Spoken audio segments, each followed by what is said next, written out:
Malaysia और Thailand में तूफानी बारिशों और सैलाब ने निज़ाम ज़िंदगी दरहम बरहम करके रख दिया।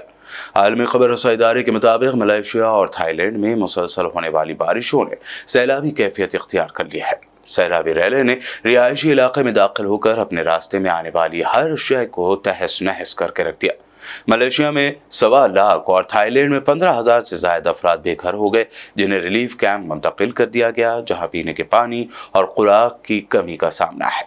थाईलैंड के 6 सूबों को आफतज़दा करार दिया गया है, जबकि मलेशिया के भी सूबों में इमरजेंसी नाफिज कर दी गई है।